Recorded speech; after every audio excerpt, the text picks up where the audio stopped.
Fala, Águias! Tudo bem com vocês? Estamos aqui em mais um podcast do AguiaCast, o podcast mais águia desse Brasil, o episódio de número 22.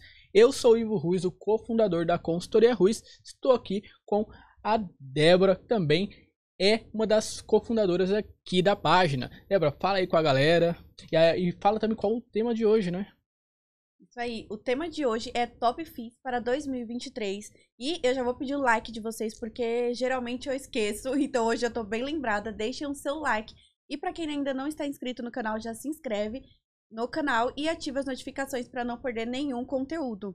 E hoje nós estamos com o Ricardo Natali do Lucro FC, né? Ricardo Natali ou Ricardo Natali? Isso que eu ia perguntar. Essa aí é a dúvida muito comum, Ricardo sempre Natali. acontece. É Natali. Natali. Natali, é a segunda sílaba que é a mais alta, Natali. Sim. E é isso, eu vou falar um pouco aqui do Ricardo, né? Ele é educador financeiro, dono de um dos maiores canais de finanças do Brasil, né? O Lucro FC. Eu acho esse nome sensacional.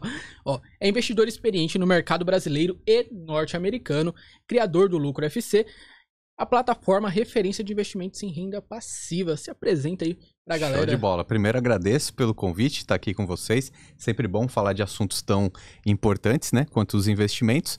E é exatamente isso, né? Eu sou educador financeiro, então meu trabalho é justamente passar essa mensagem, né, passar esses ensinamentos de que os investimentos são necessários, são úteis, são bons para trazer um futuro melhor e as alternativas de investimentos, né? Então eu gosto muito dessa ideia de viver de renda, né? De renda passiva. Acho que tem que ser um caminho o que todo mundo deve traçar, né? Eu acho isso muito interessante, mesmo que demore um pouco mais para algumas pessoas, para outras vão ser mais rápido, mas esse hábito de ir poupando e investindo para viver de renda, criar um patrimônio e viver da renda desse patrimônio, eu acho que esse é o caminho para todo mundo.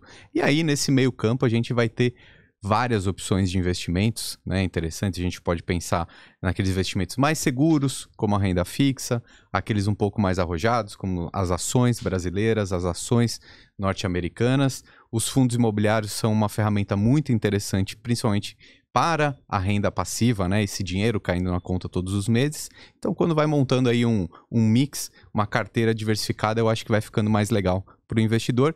E é isso que eu faço dentro do meu canal, do Lucro FC, do YouTube. São 3 vídeos por semana, sempre falando sobre essas opções de investimentos, essa ideia de renda passiva, viver de renda no futuro. E no Instagram também, o Lucro FC. Vocês podem me achar sempre nas redes sociais, então, como Lucro FC, que é desse livro que eu escrevi, que eu trouxe aqui de presente para vocês, escrevi algum tempo atrás, justamente para mostrar essa ideia, né? Eu chamei o livro de Lucro FC como se fosse Lucro Futebol Clube. Então, aprenda o esquema tático para conquistar a independência financeira. Cara, ó, mostra aí pra galera o livro aí. Obrigado pelo presente. De nada. Muito obrigada. Massa demais. Inclusive, é um dos principais livros aí de finanças aí quando você tá pesquisando sobre o tema, né? Foi escrito há uns 3, 4 anos atrás, isso? É exato, eu não me lembro exatamente, mas foi o que deu início para a minha jornada de educador financeiro e depois do livro, aí eu criei o canal do YouTube. Olha, né? veio depois, depois do livro, muito bacana. Geralmente a galera faz o contrário, né? Bom, Ricardo, muito obrigado por ter topado estar aqui com a gente, né? Pessoal, eu tenho 2 recadinhos aqui para vocês, tá? Primeiro, se você está começando a investir ou já investe, né, mas não tem muita noção, né, acaba indo muito por dicas de amigos, né, ou que você ouve falar na internet, né, eu tenho uma notícia muito bacana para você, tá? Está aberto as inscrições do curso Método IPP, que é um método muito interessante do Léo, o Léo do Escalando à Vista. Ele é o criador desse método, tá? As informações vão está passando aqui na tela, tá bom? E o QR Code também.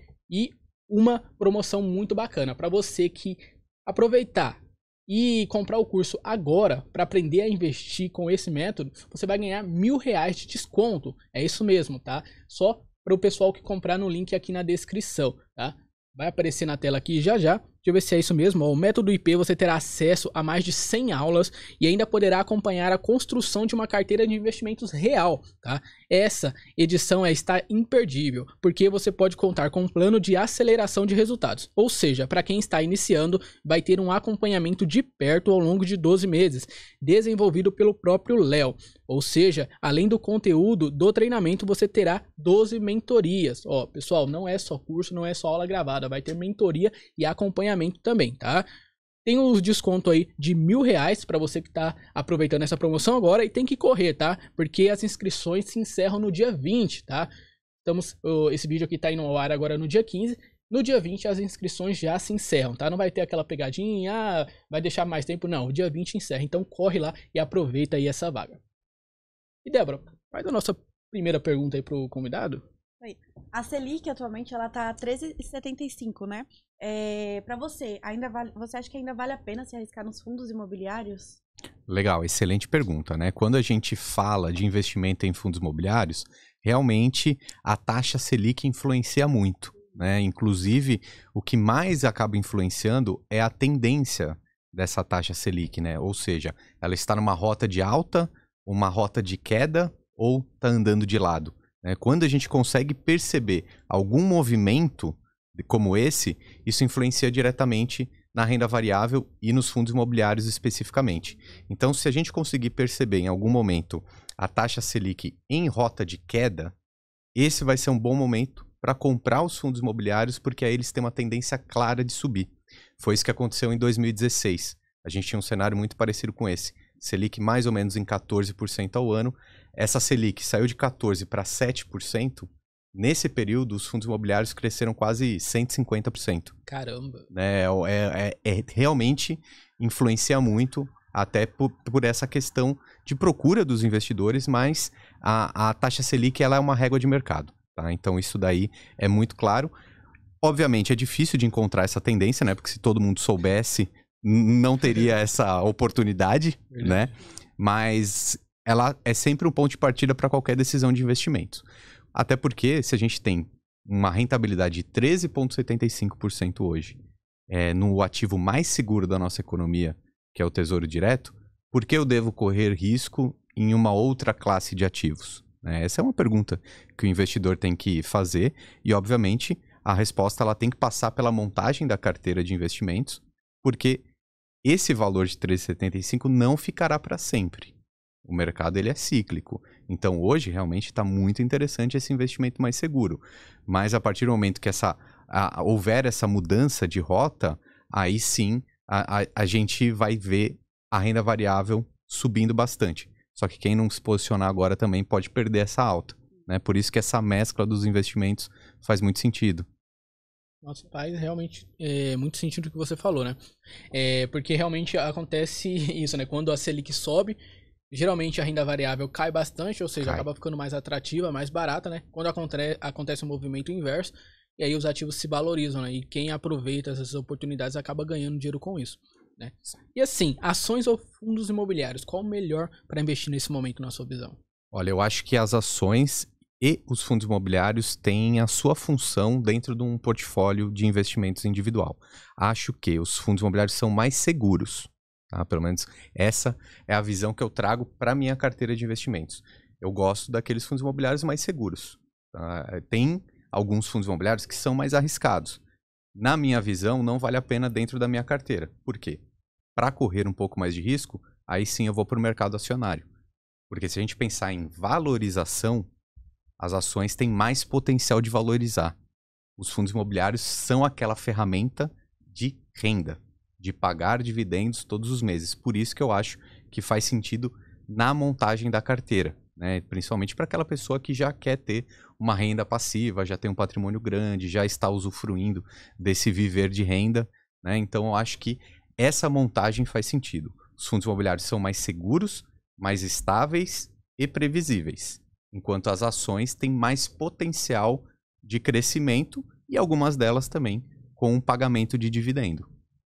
E assim, para você, o que é os fundos imobiliários menos seguros? O que você considera? Tá, eu acho que claramente a gente consegue ver agora, até que no momento que os fundos imobiliários de papéis estão pagando muito bem, né? Porque a gente tem taxa Selic alta e inflação alta. Então, quais são os fundos imobiliários que estão performando melhor? São os fundos de papéis. Porém, eu acho que os fundos de papéis são um excelente exemplo para a gente ver que tem aqueles mais arriscados e aqueles mais seguros. Tem uma classificação no mercado que se chama High Yield e High Grade. É um nome às vezes um pouco confuso, mas na verdade está querendo dizer qual que é o grau de segurança que tem dentro daqueles ativos imobiliários, dentro daqueles fundos. Né? Então, os fundos de papéis são fundos de crédito, e quando a gente fala de crédito, a gente está falando que alguém está pagando algo para alguém. Ou seja, tem um emissor, tem um devedor que tem uma promessa de pagamento. Praticamente um título de dívida. Então, a gente precisa saber a saúde financeira desse emissor para que ele não tenha uma inadimplência e, né, deixe o fundo imobiliário ali com menos rendimento. Então, os emissores desses CRIs, que são esses títulos de crédito, eles têm de todos os tamanhos e classificação de risco. Tá? Então, tem alguns fundos imobiliários que eles vão ter, principalmente aqueles que pagam mais dividendos, eles têm esses emissores ali um pouco menos confiáveis. Até porque, se eu tenho uma empresa, uma instituição ou um empreendimento e eu preciso captar recurso, se eu não tiver um bom nome na praça, eu vou ter que prometer um dinheiro maior para pegar emprestado agora, né? Uma rentabilidade maior. Tá? E isso faz parte do jogo. Né? Isso daí é um processo muito natural, que funciona bem. A única questão que eu trago aqui é o investidor saber onde ele está investindo. Porque não tem problema nenhum um fundo imobiliário ser mais arriscado. Ele tem essa característica do high yield, né? Que ele tem ali dentro do seu fundo CRIs de alguns emissores menos saudáveis, digamos assim, financeiramente. Pode ser que eles façam algum calote, alguma inadimplência. Quer dizer que sim, vai ter calote, vai ter inadimplência? Não, mas é mais arriscado. Aí a única questão que eu trago é que eu vejo muitos investidores investindo nesses fundos imobiliários pensando num altíssimo dividendo, mas não vendo o que está dentro do fundo. E aí, de repente, você está montando uma carteira só com fundos imobiliários arriscados, estão com um dividendo bem alto, né? Que num primeiro momento isso é muito bom, só que se começa a haver uma quebradeira, uma inadimplência, a rentabilidade cai, né? A cotação vai cair e o nível do dividendo também cai. Então, esse seria um problema. Se for uma pessoa que tiver esse apetite a risco, tiver, sei lá, apenas uma parte do seu dinheiro investido, tudo bem. O problema é se você estiver investindo todo o seu dinheiro achando que é super seguro, mas tem mais risco, né? Então, isso que é importante passar. Você falou sobre fundos de papel e essa, na verdade, seria uma das próximas perguntas, porque por conta da inflação, eles estão rendendo cada vez menos. E aí tem muita gente que considera até o fim Estão vendendo cada vez mais. E tem gente que considera os fundos de papel que é o fim, que era o fim. Então você discorda disso? Não, sem dúvida. Eu acho que os fundos de papéis são um excelente tipo de investimento. Tem um amigo meu que eu roubei uma frase dele que ele diz que o Brasil é o país do pós-fixado. Por quê? Porque aqui taxa Selic, taxa de juros básica do país, sempre foi alta e sempre vai ter essa tendência de ficar alta por muito tempo. Em alguns poucos momentos da nossa história ficou baixa, né? Mas não foi sustentável. E a taxa Selic, a taxa de juros, só é alta por quê? Porque a inflação é alta. O Brasil é um país inflacionário. Então, quando a gente pensa nos nossos investimentos, se a gente tiver ativos que superam a inflação e superam a taxa de juros, eu acho que é um instrumento excelente, né? Então, eu acho que sempre vai ser bom para o brasileiro investir em ativos pós-fixados. E aí, quando a gente vai olhar para os fundos imobiliários, quais são esses ativos pós-fixados? Os fundos de papéis, que são esses CRIs, Certificados de Recebíveis Imobiliários, né? Então, a gente vai ter, dentro dessa classe de fundos de papéis, e isso é legal a gente falar, existem várias classes ali dentro. Então, como eu já falei, tem aqueles mais seguros e aqueles mais arriscados. Mas também tem alguns fundos de papéis que só têm contratos atrelados à taxa Selic. Tem outros fundos que têm metade dos contratos em Selic e metade em IPCA, que é a inflação. Aí vão ter outros que vão ter uma fatia maior em IPCA, que é a inflação. Por isso, mais uma vez, o investidor tem que saber no que ele está investindo. E a gente começou a ver isso, por exemplo, no final do ano de 2022, houve uma deflação, porque houve uma medida governamental de reduzir os impostos da gasolina. E a inflação foi para baixo. O que aconteceu com os fundos imobiliários que tinham contratos atrelados ao IPCA? Naqueles meses, diminuiu o dividendo e também caiu a cotação. Mas era um período, foi um instrumento ali artificial. né? Tanto que para 2023 a inflação já subiu de novo e ela não está baixinha, né? Sim. Então, na verdade, nesse momento que caíram as cotas por causa desse movimento momentâneo, acho que foi uma boa oportunidade de comprar ativos que vão te trazer dinheiro para o resto da vida, né? E se você comprar mais barato, muito melhor. Então, a maioria dos fundos de papéis que a gente tem na bolsa são uma mescla. Tem um pouco de inflação, um pouco de taxa de juros, né? Mas tem alguns que são praticamente 99% em taxa de juros. E sempre vão render mais do que um Tesouro Selic, por exemplo, né? E tendo uma classificação high grade, né, que são esses mais seguros, é um instrumento que não tem como falar que vai morrer, né? É um investimento, é um instrumento que faz parte da montagem da carteira do investidor. Acho que todo mundo deveria pensar um pouco em fundos imobiliários e os fundos de papéis. A gente não pode falar de maneira simplista, né? Mas eles têm essa característica de serem um pouco mais estáveis, mais seguros e previsíveis. A não ser que eles sejam aqueles mais arriscados. Mas essa grande classe aí dos ativos high grade, aí elas têm uma função importante na carteira do investidor. Cara, muito interessante o que você falou. Pelo menos eu acho que é a primeira vez que eu ouço isso aqui, né? Que os fundos de papéis, claro, com exceção daqueles bem arriscados, são mais seguros e mais estáveis do que os de tijolos. É isso? Sim, sim. Eles têm... Por quê? Porque é um título de dívida. Um CRI, né, que é um fundo de papel, ele é um empreendimento, uma construtora, uma empresa que capta recurso, né, e aí ela é uma promessa de dívida, né, uma promessa de pagamento. Então, como tem essa certa previsibilidade e estabilidade, embora seja reajustado por esses índices, né, ou o IPCA ou a taxa Selic, é previsível. Né? Quando a gente vai para os fundos de tijolos, por exemplo, eles têm até mais potencial de valorização. Por quê? Porque eles dependem muito da economia. Se você pensar numa laje corporativa, né, que é um escritório, se for um bairro, se for uma cidade que estiver sendo muito demandada, várias empresas crescendo seus negócios e aí buscando aumentar seus escritórios, esse imóvel vai valorizar e esse fundo imobiliário vai valorizar. Então, tem uma dependência muito grande do movimento econômico do país, só que não tem limite. É diferente de um título de dívida que já é algo pré-acordado. Um imóvel ele pode valorizar por 10 vezes, 20 vezes, 30 vezes. Enfim, não existe uma limitação. E aí a gente consegue ver isso, por exemplo, nos shopping centers, né? Os fundos de shopping, eles têm essa tendência clara também, de quando a economia está indo bem, eles vão pagar mais. Quando a economia está indo mal, eles vão não pagar nada ou vão pagar mal. A gente viu na pandemia que os fundos de shopping simplesmente pararam de pagar os dividendos, porque os shoppings fecharam, não tinha receita, tinha até certo ponto ali um perigo de inadimplência dos lojistas. Então, os fundos de tijolos, eles têm um maior potencial de valorização, né? Eles têm até essa previsibilidade um pouco menor do que os fundos de papéis, porque tem muitas variáveis aí. A gente vai falar de variáveis econômicas, vai falar de localização desses imóveis, de bairro, enfim. É diferente mesmo. Cara, interessante, né? Inclusive, eu acredito que tem até um preconceito do mercado em relação ao FIIs de papéis, né? Muita gente fala, não, eu só invisto em FIIs de tijolo, é mais fácil de entender e tal. Mas eu acho que é justamente por isso, né? Como você falou, né? Porque as pessoas não entendem muito e acaba achando que é mais arriscado por isso, né? Por não conhecer. Eu confesso que eu mesmo, na minha carteira, só tenho FIIs de tijolos. Até mesmo porque eu ainda não tive tempo de estudar o suficiente em relação aos FIIs de papel. E eu vejo muitas pessoas falando isso. Eu nunca tinha olhado, analisado por onde você... Essa é a linha de raciocínio. Entendi. Agora.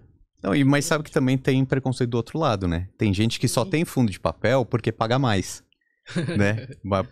Porque se olhar um fundo de logística, um fundo de escritório, enfim, eles não estão com dividendo na casa dos 13, 14 ou 15%. Tem fundo de papel que está pagando mais do que a taxa Selic, né? Porque é a característica dos contratos desse fundo de papel também. Acho que é mais fácil, realmente, entender o que é um fundo de tijolo do que um fundo de papel. Só que são bem diferentes, né? Então, eu acho que ambos também têm a sua função na carteira do investidor. Cara, massa. Então, eu gostaria de pedir para você citar, você falou de alguns fundos de papéis que são mais arriscados, talvez algumas ciladas o investidor iniciante acaba caindo, né? Olhando só o dividend yield. Você poderia citar aí uns 2, 3, assim, que você acha que é cilada, assim? Na sua visão, claro. Sim, sim. Eu acho que, assim, os fundos que têm esse high yield, né? Ou seja, essa classificação de serem um pouco mais arriscados, né? Não é fácil de você encontrar, né? Não tem uma classificação, não tem como você criar um ranking. Olha, esse daqui é arriscado, esse não é. Vai ter que ter uma grande pesquisa sobre isso. Acho que a gente consegue ver, por exemplo, essa notícia que saiu há alguns tempos atrás, por exemplo, acho que, se eu não me engano, era o TORD 11, o HCTR e o DEVA 11, que mostraram que teve inadimplência em uma grande fatia ali do seu patrimônio líquido, né? Uma grande fatia, assim, entre 5% e 7% do seu patrimônio líquido teve inadimplência. Não quer dizer que é o fim do mundo, né? Só quer dizer que é um problema ali. Mas é coisa, né? 7% da receita. Exatamente. Mas é uma característica do fundo. E, mais uma vez, eu não digo que é uma cilada, eu não digo que é errado, eu só digo que é mais arriscado. E, para mim, a cilada, o perigo é o investidor não saber no que ele está investindo. Tá? Uma coisa é eu investir, por exemplo, num shopping center de alto padrão na Vila Olímpia. Outra coisa é eu investir num shopping center popular lá no Brás, que foi o que teve o problema. Tá? Se eu investir pensando que é um shopping popular no Brás que vai me trazer tal potencial e tal risco, tudo bem. O problema é eu investir nesse achando que ele é um shopping de luxo na Vila Olímpia.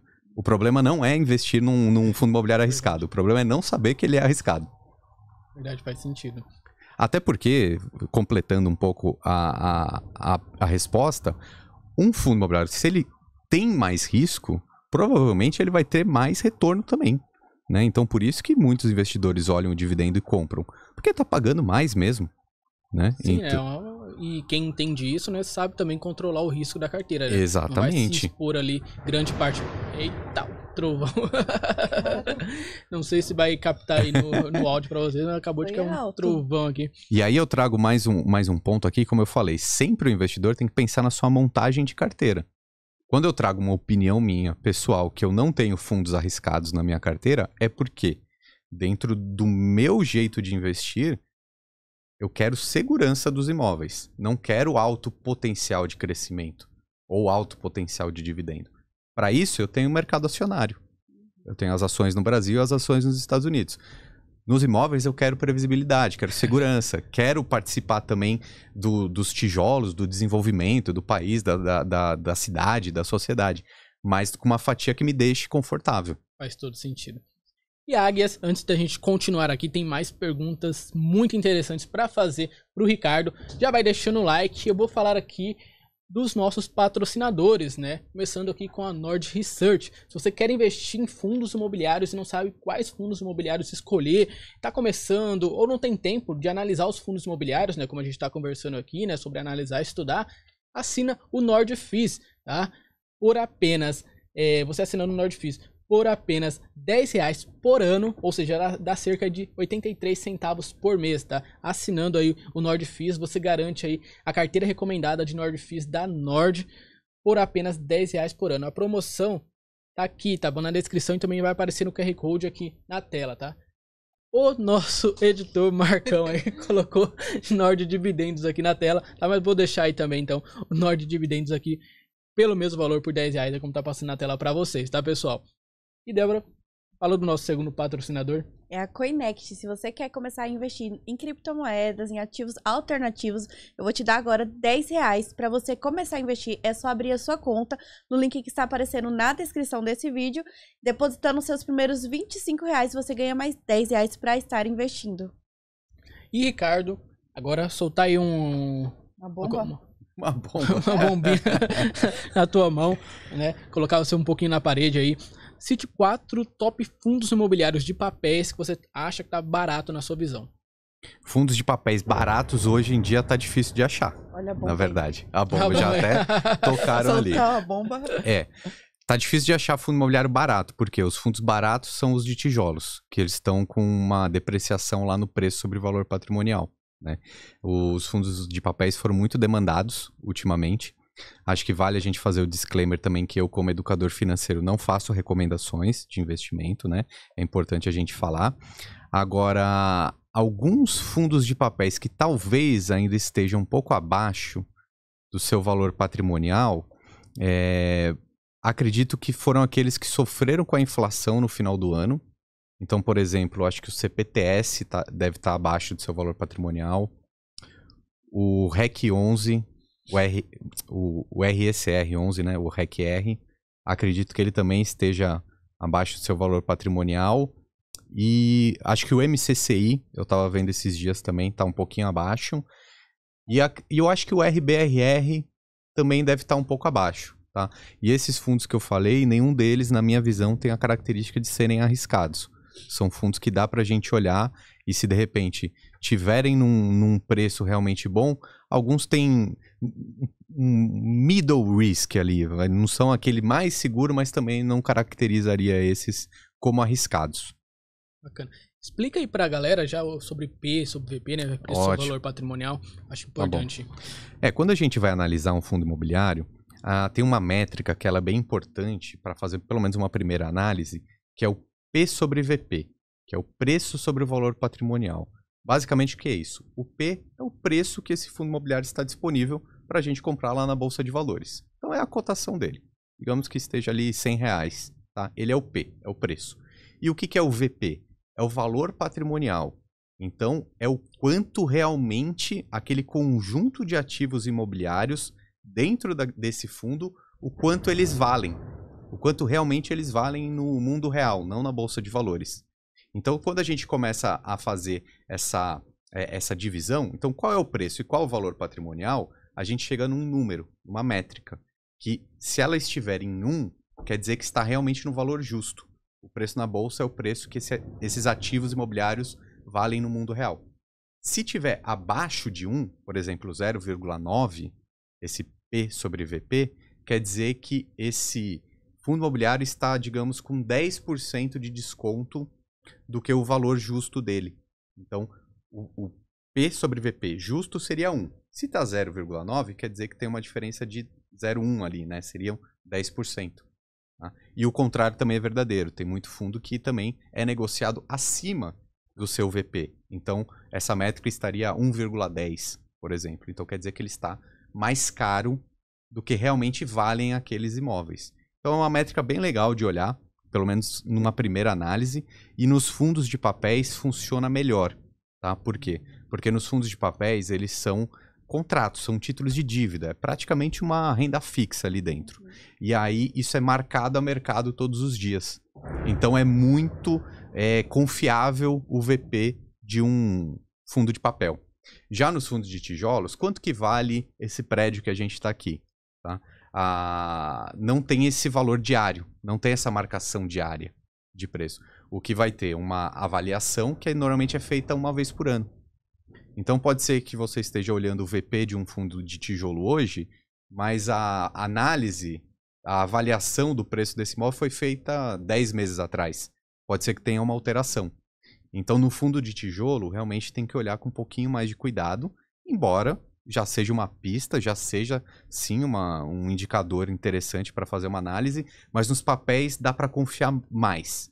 No fundo de tijolo tem que ser um pouquinho menos duro ali na análise. Ou seja, comprar um fundo imobiliário de papel que esteja acima de 1 já toma um risco bem maior, né? A chance... Tá mais caro realmente, né?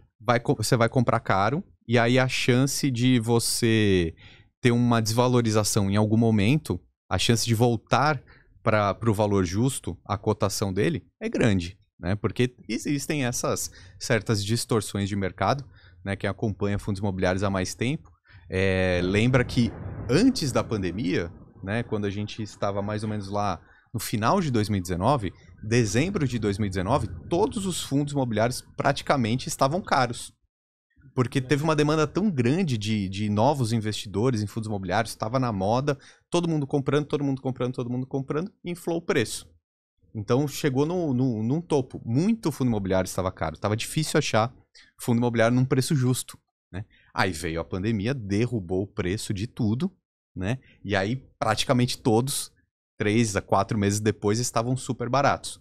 teve uma certa correção, né? Mas o que a gente vê hoje, os fundos de tijolos muito baratos, muito abaixo do seu preço sobre valor patrimonial, né? Até por uma questão econômica mesmo, né? Primeiro a gente tem uma taxa de juros alta. Isso é ruim para os empreendimentos, né? Para os empreendedores, para os imóveis, enfim. Muito bom para os fundos de papéis, né? Então a gente acaba vendo os fundos de papéis pagando muito bem e os tijolos sofrendo nesse momento. Em algum momento isso muda, né? Mas não sabemos quando. Interessante. E Fiagro? O que é Fiagro e se é uma oportunidade de investimento? Muito bem.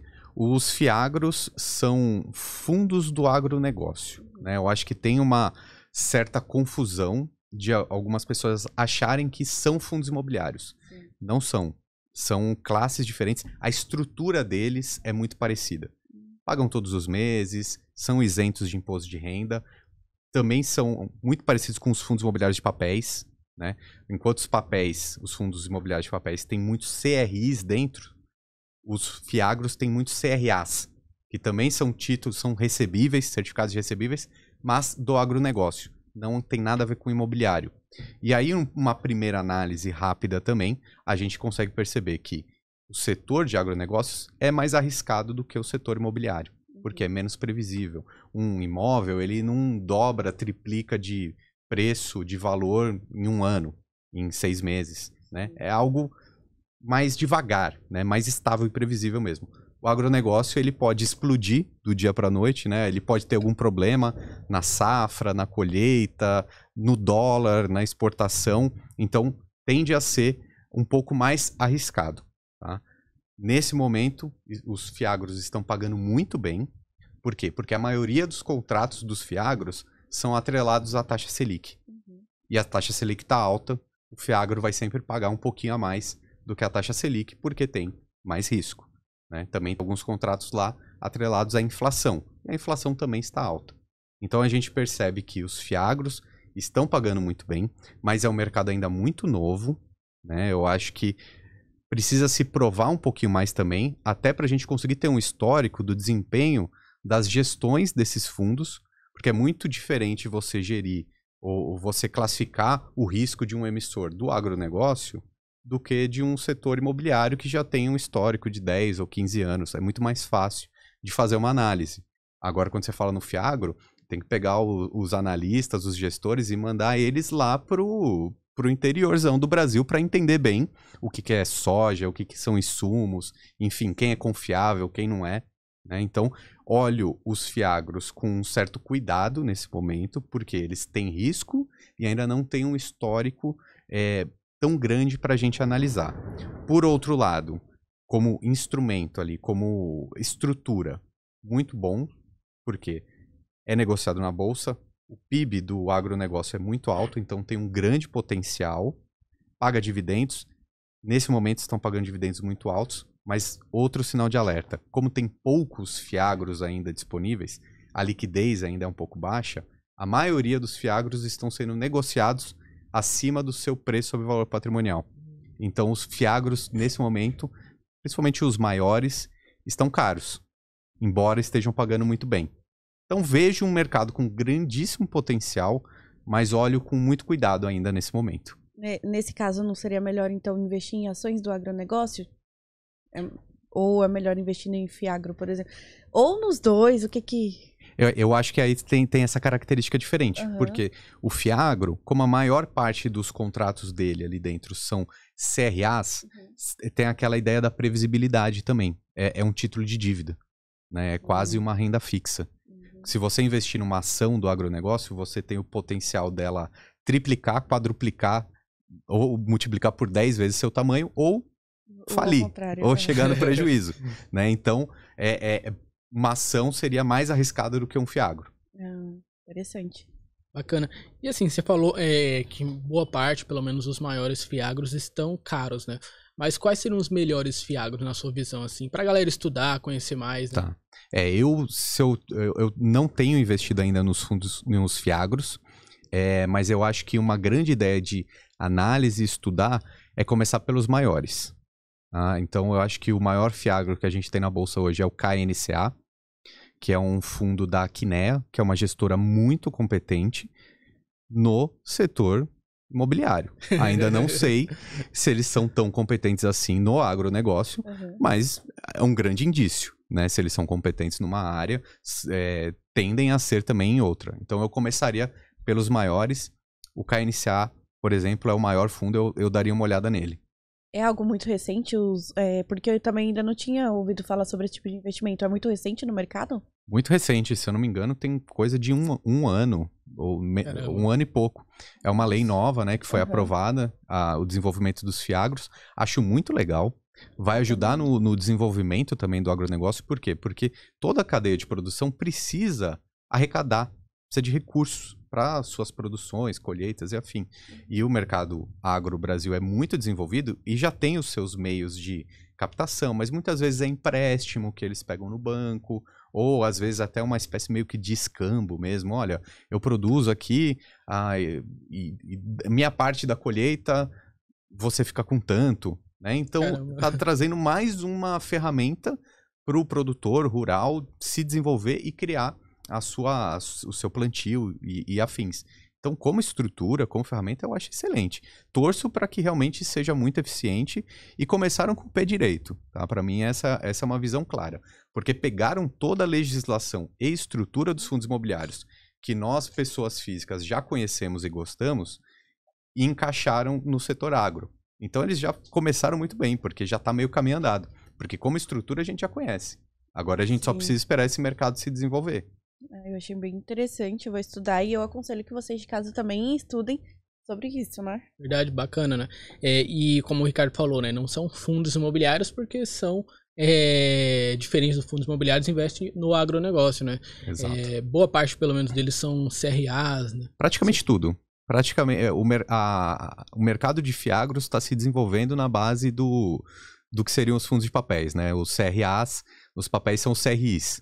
Certificados de recebíveis imobiliários. Nos FIAGROS, certificados de recebíveis do agronegócio. Então é praticamente quase a totalidade da indústria que tem agora, que é pequena ainda, que está começando.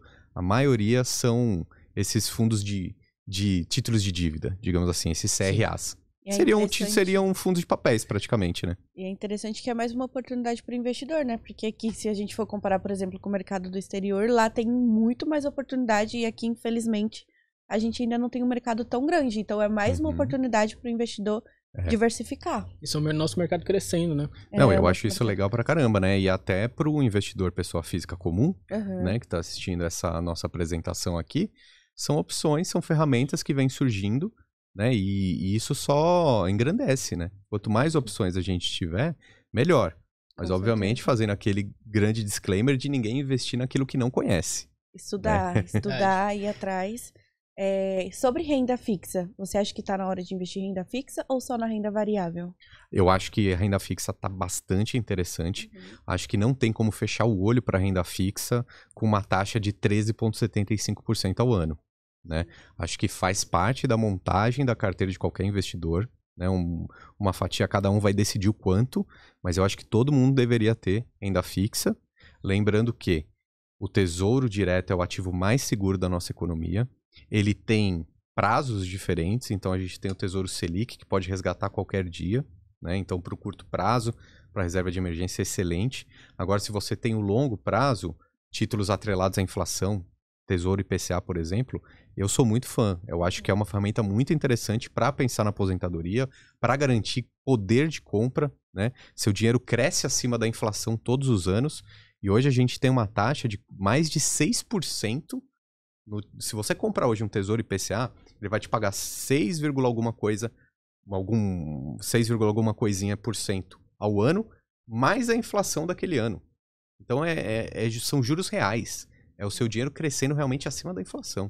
Então, acho que não tem como fechar o olho para renda fixa, não. Tá? Embora, mais uma vez eu diga, o mercado é cíclico. Então, tudo muda. Não adianta eu comprar tudo em renda fixa e perpetuar essa taxa de retorno para sempre. Não vai ser sempre assim. Então, se não comprar também um pouquinho de renda variável agora que está barata, você não vai ter valorização da renda variável. Né? Porque tem aquela ideia. Quando tá caro, é a hora que todo mundo está querendo comprar, porque está todo mundo falando sobre isso. Então, também tem que ser um pouquinho anticíclico. Mas montagem de carteira sem renda fixa, na minha visão, é um desperdício. Porque é muito seguro e muito rentável. Se a gente estivesse num país que a taxa de juros fosse 2% ao ano, aí tudo bem, nem valeria tanto a pena. Mas é 13% praticamente sem risco nenhum. Quase 14, né? 13,75. Então, principalmente para reserva de emergência, né? Sim. É interessante realmente, né? Porque, como você falou, né? Se fosse em outro país, mas no Brasil, né? Que muita gente fala que é o paraíso dos rentistas, Sim. Você deixar de fora a renda fixa, basicamente sem risco, né? Com risco muito, mas muito baixo, Sim. é meio que loucura mesmo, né? E assim, ainda falando de fundos imobiliários, né? Quais seriam os seus top 3 fundos imobiliários aí, na sua visão, que estão baratos para investir agora, mas para a galera estudar, não é indicação, deixando claro aí. E também já pedindo like aí novamente, tá? Se tá curtindo aqui o conteúdo, agradeça aí o nosso trabalho, deixando o like, que ajuda muito, mas muito mesmo, no crescimento e no desenvolvimento aqui do nosso trabalho, tá? Vamos lá, fundos imobiliários baratos hoje, a gente vai encontrar nos fundos de tijolos, né?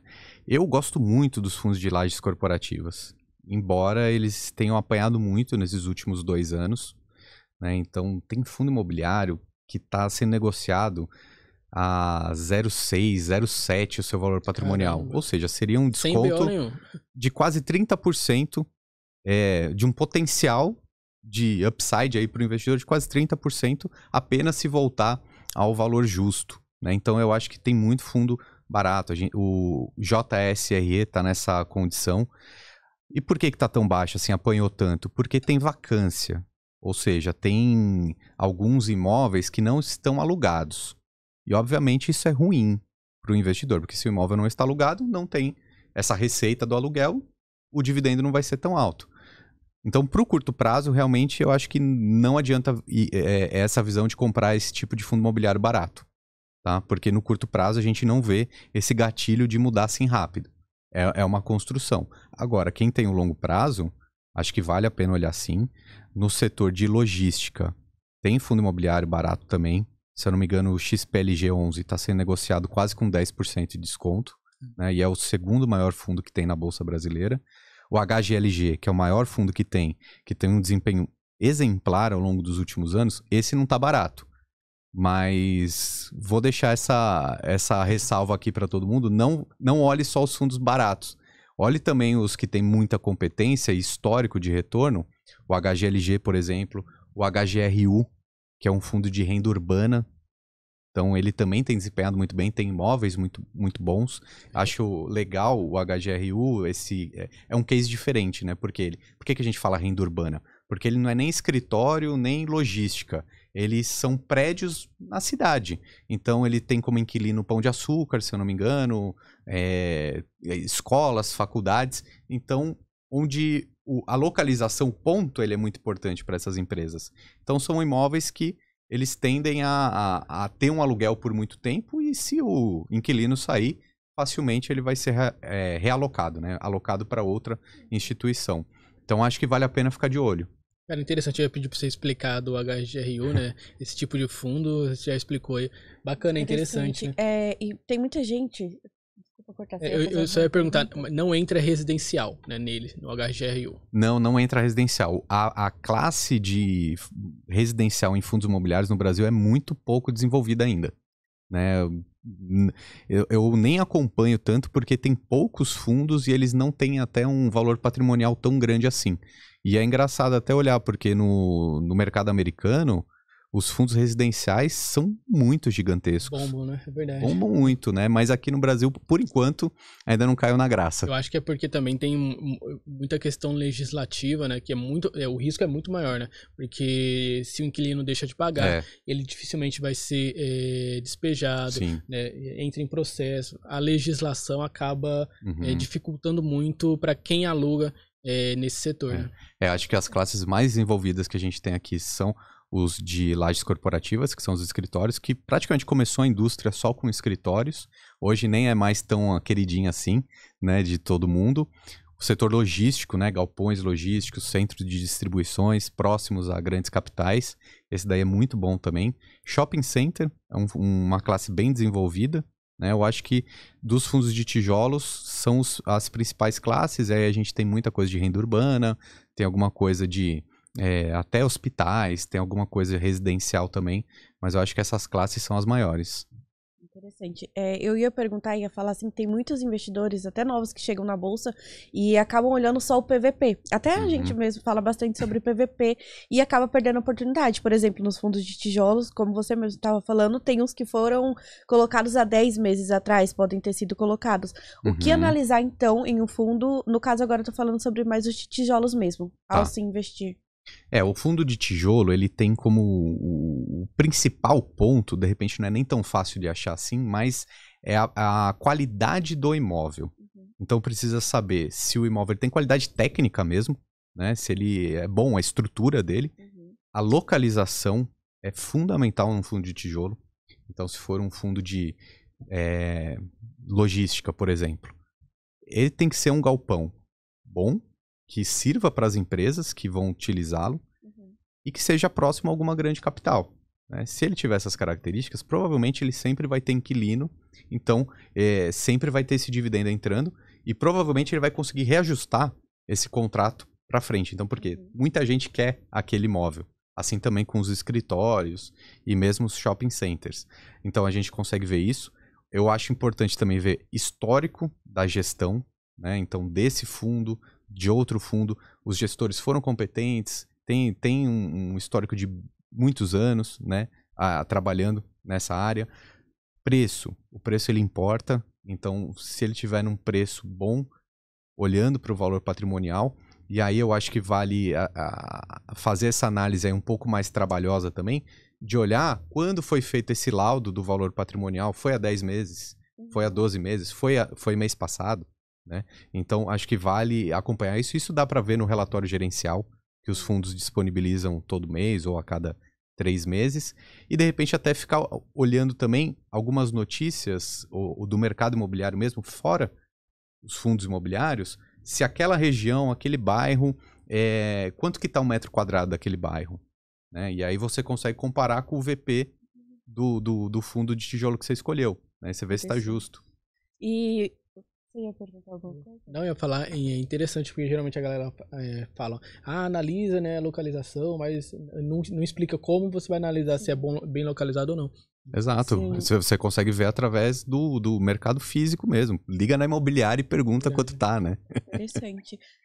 E sobre os fundos imobiliários de cemitério? O que você acha sobre? Cara, curioso, né? O curioso eu sou a favor de todas as classes. Eu acho que o instrumento do fundo imobiliário é para desenvolver o mercado imobiliário e qualquer coisa que for imóvel é bacana. Só que é muito atípico, né? Muito difícil de você fazer essa análise. Eu nunca tive essa vontade de ser sócio, um pouquinho dono de um cemitério, né? Mas enfim, e você vê que é muito volátil, né? Esse fundo de cemitério.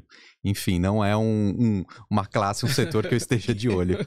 Eu também nunca fui atrás, assim, pra investir, não tenho interesse, mas sempre me vem essa... Comprar a terrinha, pô, pedaço de terra. Não, obrigada. E assim, pensando em 2023, né? Se você fosse montar uma carteira de fundos imobiliários, com 5 fundos imobiliários, como seria essa carteira? Mas se eu fosse montar uma carteira para 2023, eu confiaria mais nos fundos de papéis. Eu acredito que a taxa Selic não deve diminuir muito, tá? Até deve diminuir um pouco em 2023, mas vai continuar bem alta. Para 2024, para 2025 também não vejo inflação e Selic baixarem muito, tá? Então eu estou muito mais confiante nos fundos de papéis. E aí os fundos de papéis high grade, que são aqueles mais seguros, tá? Eu falo muito de um fundo que se chama KNCR11. Falo tanto dele no meu canal que o pessoal já está começando a achar que eu tô ganhando para falar dele, mas não é. É porque ele é um fundo que ele tem uma característica muito única, que praticamente 99% dos contratos dele são atrelados à taxa Selic, são atrelados ao CDI. Então ele vai pagar muito bem esse ano, vai pagar muito bem ano que vem, e ele está no PVP justo, tá 0,98, acho. Então eu gosto dele, mas não acho que ele vai se valorizar. Não compro esse ativo pensando em valorização, mas nesse pagamento de dividendo, que os papéis eles entregam isso, né? Então eu olharia o KNCR e outros fundos de papéis que sejam assim seguros. Então, por exemplo, o RBRR, o HGCR e talvez um ou outro que tenha um pouquinho mais de risco, que tenha uma parte da carteira investida em outros fundos imobiliários também. Então, acho que o CPTS tem essa característica, o MCCI tem essa característica também. Para 2023, eu fico muito otimista com os papéis. Interessante. Assim, a gente tem alguns fundos imobiliários que acabam rendendo menos do que a taxa Selic. Uhum. Não que a gente precise convencer alguém e tudo mais, até Uhum. porque a gente está conversando. Mas o que você teria a dizer sobre isso? Não é melhor ficar na renda fixa? Eu acho que a composição do portfólio faz você vencer nos investimentos. Então, a gente não pode perpetuar o retorno da renda fixa que está hoje muito alta. Então, não vai ser para sempre, né? Eu fiz um estudo outro dia que se eu pegar 10 anos da taxa Selic, ela vai ficar mais ou menos entre 8% e 9% em média. Tá? Então, é muito mais plausível para qualquer investidor pensar numa rentabilidade de renda fixa entre 8% e 9% ao ano. Né? E a inflação, se a gente pegar também em 10 anos, alguns anos mais, alguns anos menos, algo em torno de 6% ao ano é muito plausível de imaginar que seja a inflação no Brasil num médio e longo prazo. Né? Então, acho que são números bons para a gente reparar. E os fundos imobiliários, a gente pode pensar em dividendos na casa de 8% ou 9%, é muito factível, tanto nos tijolos e quando a taxa Selic mudar e baixar, os fundos imobiliários os de papéis vão baixar também o seu dividendo. Então, pensar numa rentabilidade em dividendos na casa dos 8%, 9%, acho excelente. Interessante. E agora vamos falar um pouquinho de ação, né? A gente falou bastante de fundos imobiliários. Bora. O que você acha do mercado acionário agora, nesse momento, né? Tem muita gente com medo aí de investir na bolsa, questão do Lula, nova equipe econômica, né? Inclusive, né, se quiser dar a sua opinião, o que você acha, né? Como será a economia aí nesses próximos 4 anos, né? Com essa equipe econômica. Mas o que você acha de investir em ações nesse momento? É realmente arriscado? É melhor você ficar ali na renda fixa, aproveitando ali a taxa alta? Ou vale a pena, porque tem muitas ações baratas, né? Ou vale a pena realmente investir na bolsa, mesmo com todo esse risco e instabilidade política? Eu acho que o mercado de bolsa de valores no Brasil hoje está bem incerto, né? Até por causa da economia do país mesmo. Ninguém tem certeza, ninguém tem essa clareza ainda de como vai ser o governo Lula na parte econômica. Acho que está um desafio a bolsa de valores, tá? Acho que quem pensa no curto prazo pode sofrer muito, tá? Não tem uma linha de tendência clara, tá, com bolsa de valores. Então, a indicação, pelo menos é o que eu faço para mim, é não ficar de fora. Não acho que dá para ficar de fora de bolsa, tá? Só que sempre com cautela e tem que ter pensamento de longo prazo. Tá? Pensamento de curto prazo vai ser muito arriscado. Eu gosto, quando a gente fala de bolsa de valores, sempre acompanhar a média do mercado. Então, a média do mercado é o Ibovespa, né? Se a gente puxar um histórico de 5 ou 10 anos, é vencedor. E passou por dezenas de crises o Brasil nos últimos 10 anos. Né? E passará pelos próximos 10, pelos próximos 20. O mercado brasileiro é esse. Até por isso traz essas oportunidades. Né? Então, gosto de pensar na média do mercado. Gosto dos ETFs por causa disso. Então, o BOVA11 é legal de olhar. Tem um outro ETF que eu vejo pouca gente falando, que eu gosto muito de falar, que é o DIVO11. É um ETF que ele tem dentro dele várias ações boas pagadoras de dividendos. E se a gente puxar um histórico de 10 anos, por exemplo, tem mais rentabilidade até que o Ibovespa. Né? Então, olhar para um ETF. O que é um ETF, então? Você negocia, você compra lá na sua corretora com 3, 4 cliques, mas você comprando um ETF é como se você estivesse comprando uma cesta com quase 50 ou 60 ações. Então, é algo bem diversificado e o mercado, ele é eficiente. É muito difícil você superar as médias de mercado. Então, acho que faz muito sentido olhar para essa ideia dos ETFs e não ficar de fora da bolsa. Com certeza. Quais, assim, na sua opinião, os melhores setores para investir agora em 2023? Olha, se você tiver o longo prazo, você pode investir naquelas empresas que estão muito baratas agora, mas que podem sofrer por alguns anos ainda. Por exemplo, construção civil, por exemplo, algumas empresas até de varejo, mas elas têm essa característica um pouco mais arriscadas e carregar para o longo prazo. Eu gosto mais também daquelas ações defensivas que pagam muitos dividendos, né? Então, setor de energia elétrica, setor financeiro e seguradoras são as grandes queridinhas dos dividendos. E aí tem uma outra fatia que eu acho que faz sentido no investimento em ações, que são as small caps. Investimento em small cap tem um certo risco, mas se você tiver com a sua carteira controlada, se colocar só uma parte do seu dinheiro, pode trazer muito lucro, né? Eu segui alguns estudos que dizem que as ações que superam a média do mercado no longo prazo, uma das características principais delas é terem um baixo tamanho de mercado. Ou seja, são as small caps. Porque uma small cap é uma empresa pequena, ela tem mais potencial de dobrar ou triplicar de tamanho do que uma empresa grande. É só a gente olhar, sei lá, uma empresa como o Itaú. Imagina o Itaú dobrar de tamanho? É praticamente impossível. Ela vai pagar bons dividendos, mas crescer, duplicar de tamanho, muito difícil. Agora, um banco pequeno, um banco como o Banco ABC, por exemplo, é mais plausível e possível você pensar que ele vai dobrar de tamanho em algum momento. Então, eu não abro mão na minha carteira também de ter small caps. Embora algumas delas tragam bastante prejuízo também. Eu tô muito triste com uma empresa que tem aqui perto, que eu passei em frente hoje, que é a Pets. A empresa de varejo, né? Uhum. Nossa, em 2 anos acho que caiu quase 70%. Caramba. Não, a Pets foi um absurdo, né? Chegou a custar ali em torno de 20, né? Hoje tá Exato. 8, né? 8. O mercado mudou completamente, né? Mas assim, se você tiver o longo prazo, você não precisar desse dinheiro e acreditar no case, acreditar no modelo de negócios da empresa, tudo bem, né? O problema é quando você tem o curto prazo. O curto prazo é imprevisível. Verdade, no curto prazo é Nubank, complicado. ela é considerada um small cap? Nubank? É? Eu acredito que sim, né? Pelo um conceito que eu acabo seguindo de tamanho de empresa, eu considero small caps uma empresa que tem um valor de mercado abaixo de 10 bilhões. Uhum.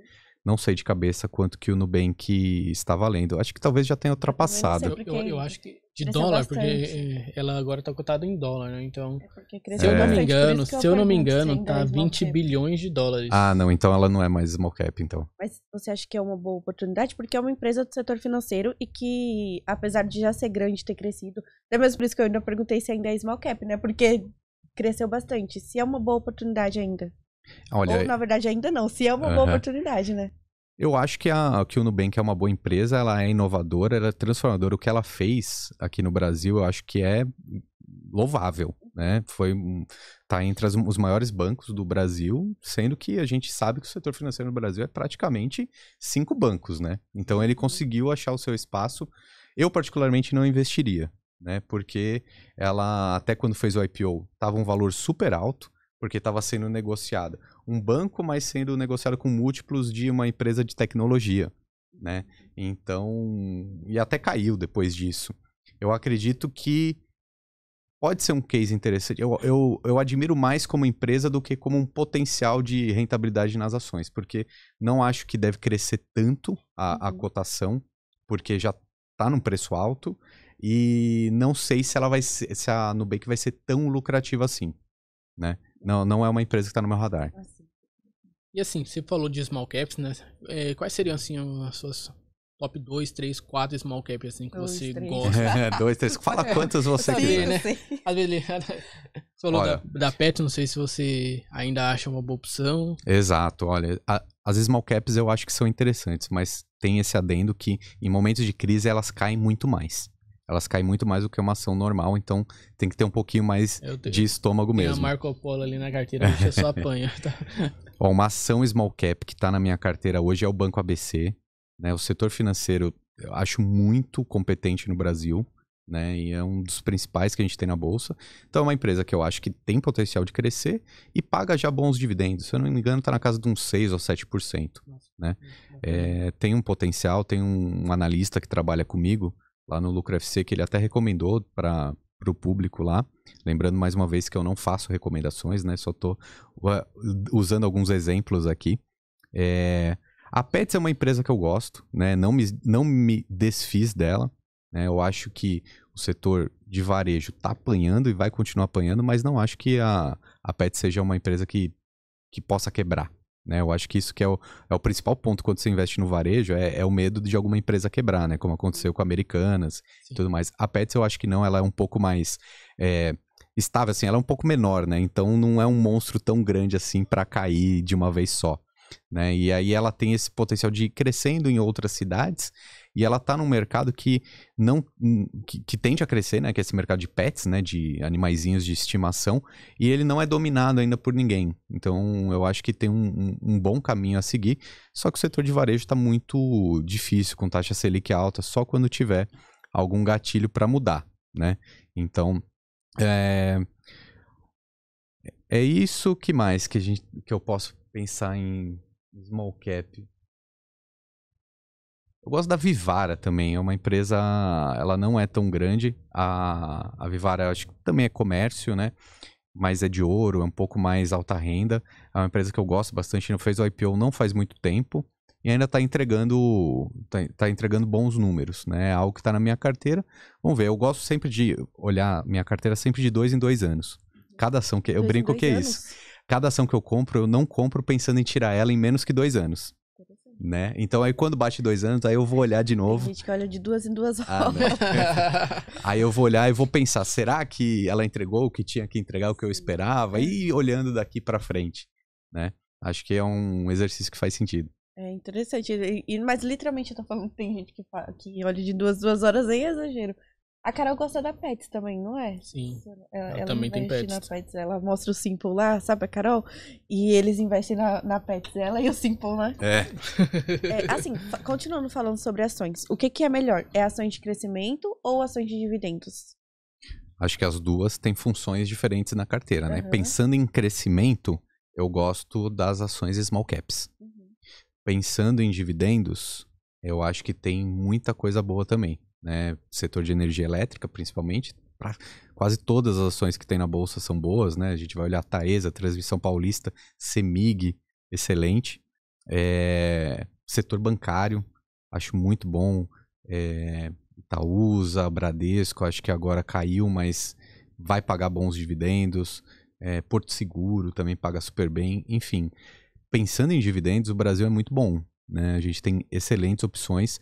Acho que vale a pena pensar no ETF também, no Divo 11, dar uma olhada na composição dele. Né? Obviamente a gente tem algumas ações que pagam bons dividendos, mas não é algo que vai ser para sempre, né? Principalmente as de commodities.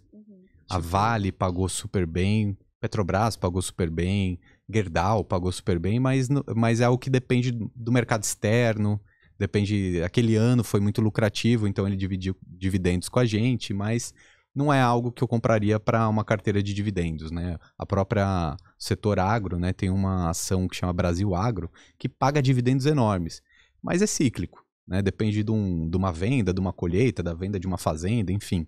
Eu gosto mais daqueles setores mais tradicionais e mais uma característica de ações, né? Então eu dividiria essa carteira de ações, uma parte em dividendos, uma parte em crescimento nas small caps, e a outra parte nos ETFs mesmo, para ficar na média do mercado, tentar aproveitar um pouquinho essa média. O índice Bovespa, o índice IDIV, acho que é legal dividir nesses 3 níveis. Interessante. A gente falando sobre a Petrobras, que é uma empresa que gera amor e gera ódio também, né? Mesmo depois de ela ter pagado bastante dividendos, o governo ter falado que não apoia essa prática dessa distribuição de dividendos, ela anunciou novamente o novo pagamento de dividendos. Você acha que não vale ser analisada, olhada a empresa, e você acha que o governo vai conseguir interferir nessa prática do pagamento de dividendos? Eu acho que a Petrobras é uma ação que ela tem mais risco. Né? Eu acho que quando a gente tenta ver essa intervenção governamental numa empresa, eu particularmente não gosto. Né? Eu prefiro ficar de fora, né? Porque você adiciona uma camada de risco. Né? Então a Petrobras é a maior empresa do Brasil, pagou muitos dividendos, mas também caiu a cotação dela agora, né? Porque é muita instabilidade, né? Eu acho que vale um pouco do gosto do investidor. Acho que é legal também, em qualquer análise, tentar tirar um pouco opiniões pessoais, né? Ideológicas e políticas, e tentar analisar só o case, né? Se vai conseguir interferir alguma coisa, se o governo atual vai interferir na Petrobras, não tenho como saber. É algo muito distante do meu poder e eu prefiro não ter esse tipo de influência na minha carteira. Interessante. Esses dias eu estava olhando um stories de uma influenciadora e ela estava abastecendo o carro dela e falando assim, olha, todos os meses eu abasteço bastante o meu carro e quem paga são os dividendos da Petrobras. Quem quiser aprender aqui a investir, vem aqui que eu ensino a investir em Petrobras. E não que seja uma má empresa, mas o que eu quero trazer aqui é que a gente deve olhar e analisar e estudar muito bem uma empresa antes de investir em qualquer empresa, né? Não pode seguir assim, vi um story, vou lá e vou investir. Uhum. Ou olhar só o dividendo, né? Quem olha o dividendo do ano passado da Petrobras, investir por esse motivo, né? Tava em 42%, não é? Foi muito alto. Não, você olha assim, se você muito não... atípico. Mas, cara, independente do político que tiver no poder, não vai se repetir. É muito atípico, é muito atípico. A probabilidade é muito baixa. 50% é muito atípico. Com certeza. E falando agora de um pouquinho das opiniões do Ricardo mesmo, né?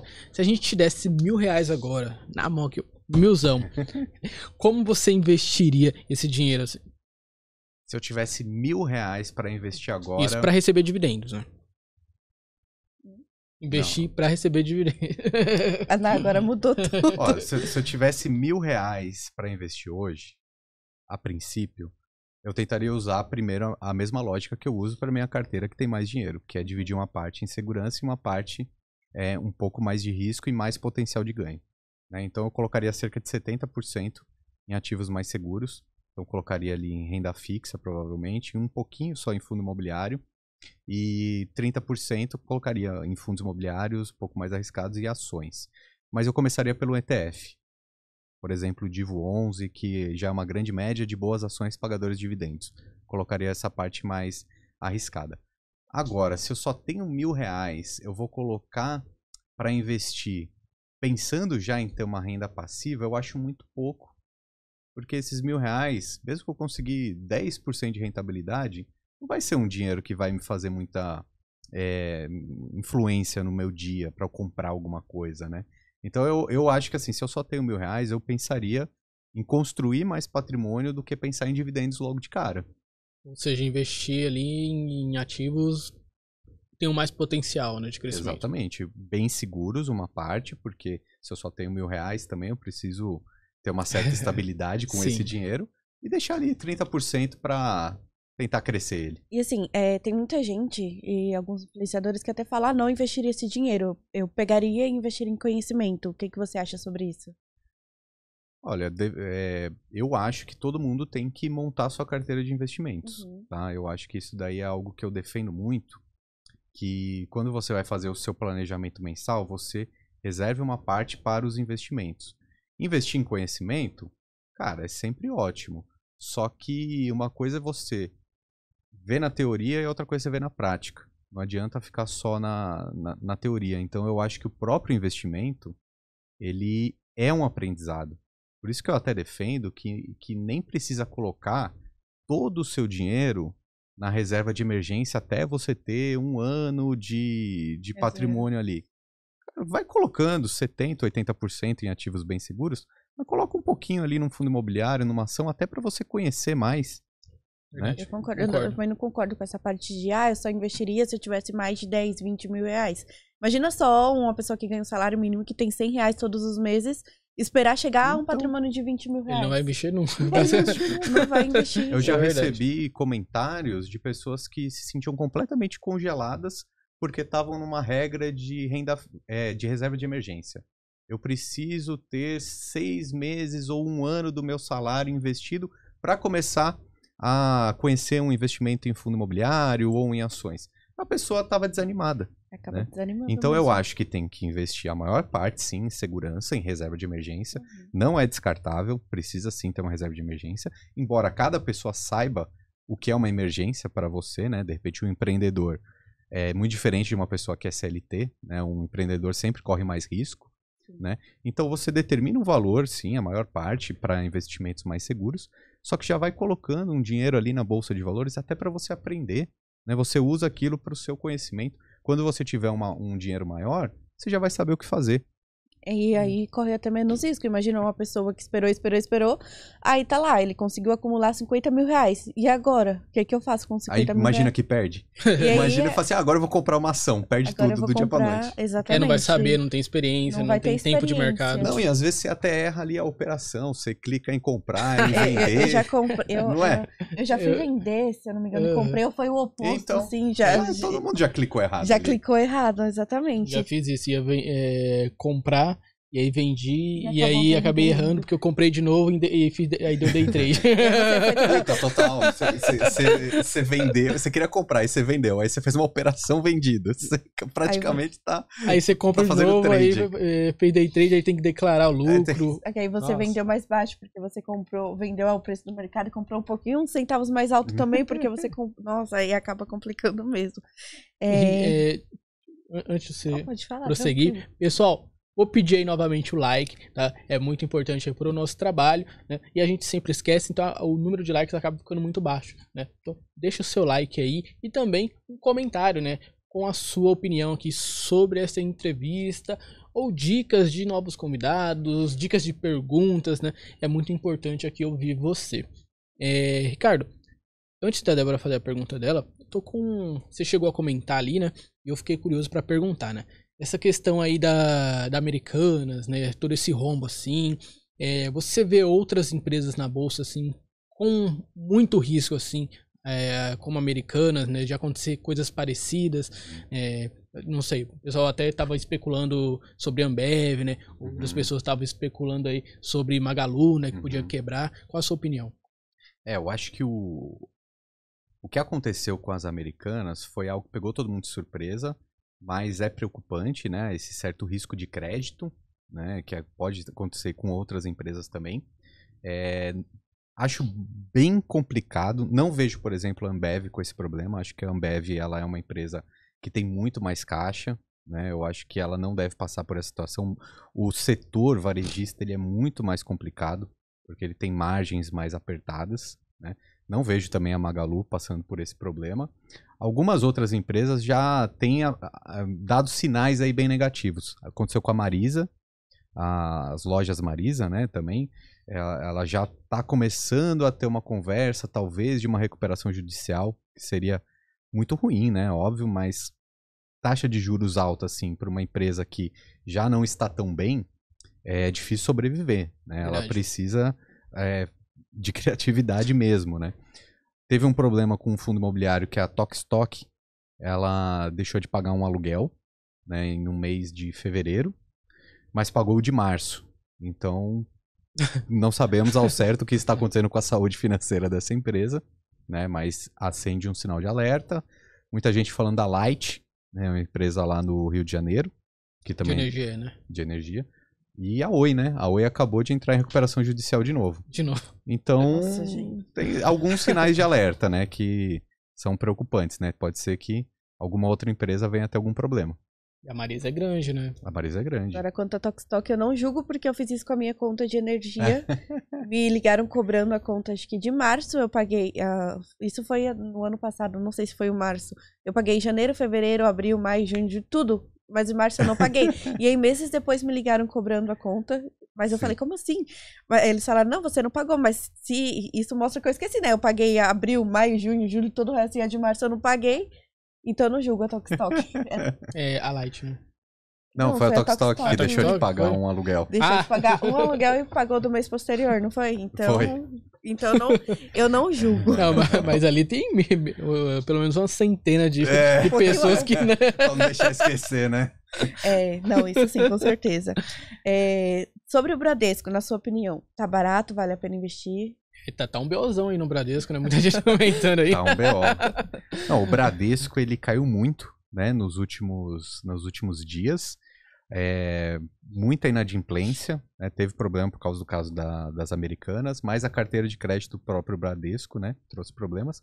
Caiu bastante até porque quando olha para os pares de mercado, né? Você olha o Itaú, o Santander, o próprio Banco do Brasil desempenhando melhor, aí as ações do Bradesco caíram bastante.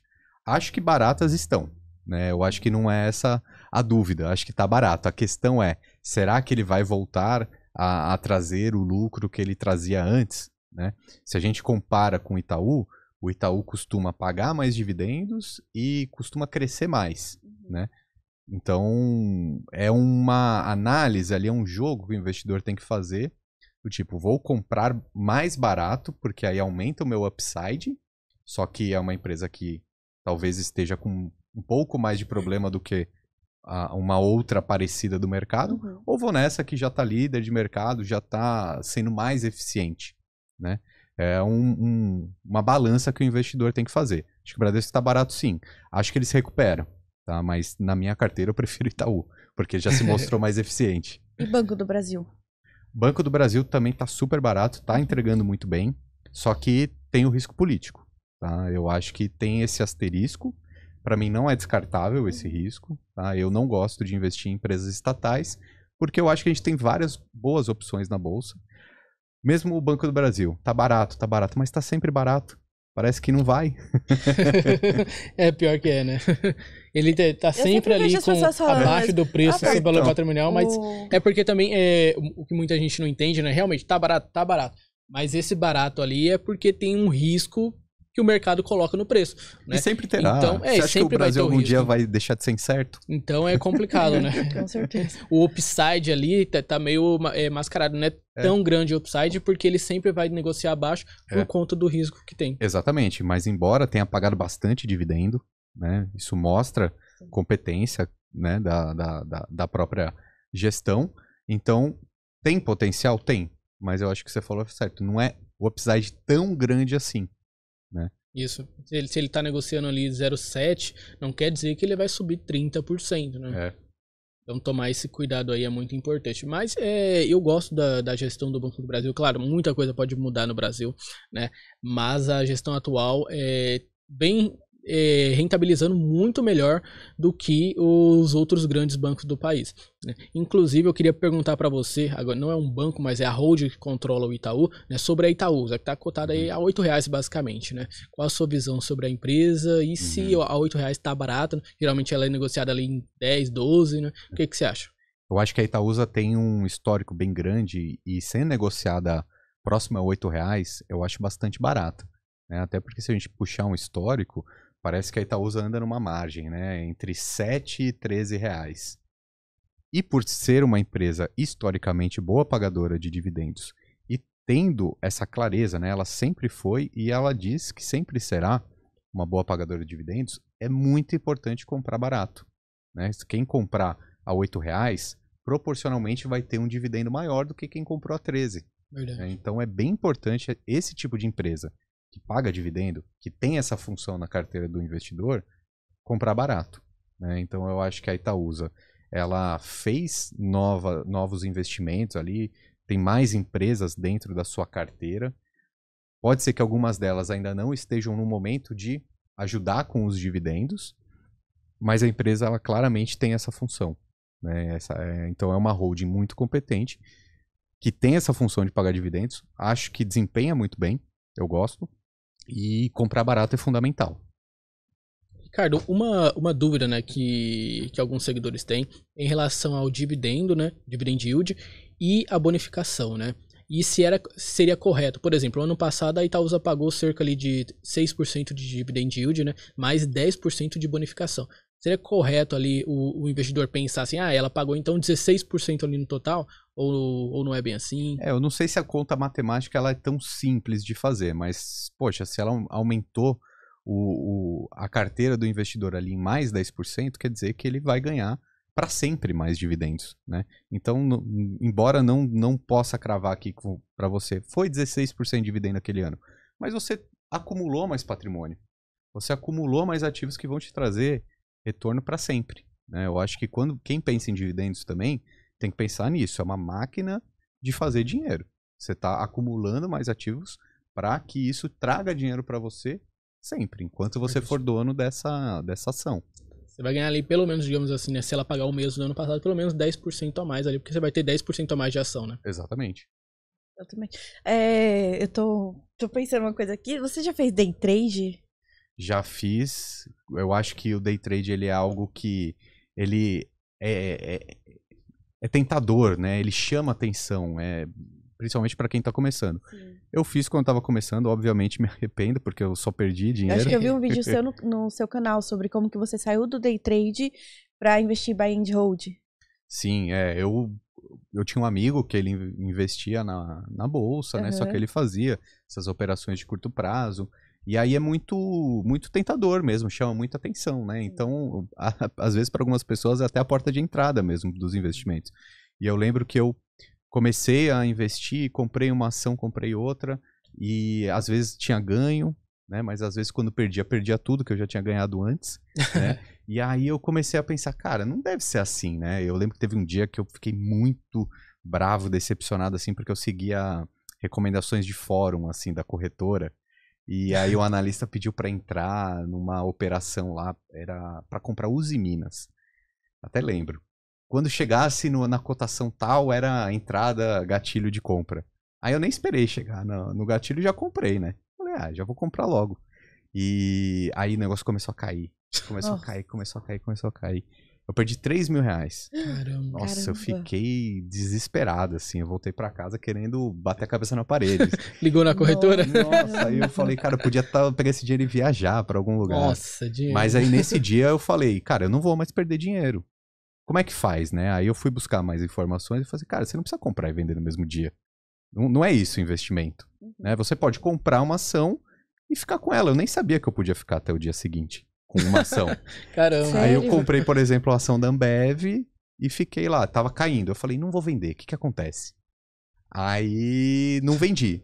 Passou uma semana, ela subiu. Aí eu vendi, eu falei, olha, Caramba. é assim que funciona. Mas antigamente era muito difícil buscar essa informação Sim. de investimentos. É diferente hoje no YouTube, que Hoje tem um tem monte muita de gente, informação, informação que mostra na prática, já te mostra onde clica, tudo mais. Então, pra mim foi um divisor, assim, eu ter perdido dinheiro, porque depois eu fui entender o que é investimento mesmo. Aí eu falei, pô, não vou ficar comprando e vendendo pra perder. Eu vou construir minha carteira pra ganhar, eu não preciso ficar vendendo toda hora. Com certeza, não, interessante. Eu perdi dinheiro com day trade, mas não foi algo significativo no começo. Quando eu investi na Oi, e depois eu falei, não vou investir no mesmo dia, vou vender esse negócio. Aí eu vendi e acho que eu lucrei 3 centavos. Aí tá, beleza. Só que eu não sabia que tinha que declarar, não sabia de nada, também tava começando, né? E aí, acho que no outro ano, chegou pra mim uma notificação que eu tava devendo, acho que era 300 e pouquinho com o CPF... O CPF tinha sido Mentira. bloqueado. Meu CPF tinha sido bloqueado e eu tava devendo acho que uns 300 Não, reais. você tinha que pagar uma 200. multa. Eu tive que pagar uma multa de Não quase 300 reais acredito, porque eu cara. vendi a ação no mesmo dia, lucrei 3 centavos e não declarei. É que na verdade você teve que pagar 100 e pouco do contador e aí mais acho 164 de multa. Eu tive contador porque eu não sabia fazer, ainda tava começando, Cara, aí tive que pagar a desgraça. multa. É coisa que você faz quando tá começando, É né? quando tá começando, mas, gente, 3 centavos. E não, é engraçado que eles não devem pegar isso, mas pegou de mim, assim, 3 centavos, meu. verdade, 3 né? centavos. Eu acho que é porque a operação foi day trader. Essas operações eles pegam. Deve Mas, ser gente, mais eu fiscalizado, sou né? aleatória, assim, de 3 centavos. Eu fui usar meu Multa. CPF, tava lá, não é CPF cancelado. Bloqueado. suspenso. Cancelado é outra coisa. Cancelado é puxado, hein? CPF suspenso, quando eu fui atrás era por isso. Nossa, que raiva. Ricardo, a gente já vai terminar, né? Que você tem compromisso. Só queria fazer uma última pergunta, Bora. né? Sobre FIIs ou ações de dividendos, né? Que você fez um vídeo sobre Taesa e MXRF11, Sim. né? Qual a sua opinião aí? Como é que foi aí? Explica pra gente. Vamos lá. Fundos imobiliários ou ações para ganhar dividendos? Acho que as duas são ferramentas importantes para o investidor. A grande conclusão que eu cheguei das minhas análises é que os fundos imobiliários são mais previsíveis, né? Então a gente consegue ter mais clareza de quanto eles vão pagar, não varia muito, né? É muito mais estável. As ações têm um potencial maior, tem um potencial de pagar mais. Por quê? Você tem a oportunidade de comprar mais barato, né? A cotação varia muito, só que não é tão previsível, né? Pode ter ano que vai pagar menos, pode ter meses que você está acostumado que aquela ação paga, que ela não vai pagar naquele determinado ano. Então eu acho que as ações têm mais potencial de trazer dinheiro mesmo pro investidor. Só que os fundos imobiliários são muito mais estáveis. Tá? Então eu não consigo abrir mão de nenhuma das duas. É bacana, então você mantém os dois na carteira, né? Mesmo, digamos assim, que seria na estratégia de receber dividendos, né? Sim. E é verdade, né? Quando você compra uma ação, né? Exemplo, quem comprou Taesa, que ela ficou uma cota ali na faixa ali dos 28, quem comprou a 28, quando ela estava em 43, ela estava continuando pagando 9%. Só que quem comprou a 28 estava recebendo um dividendo muito maior.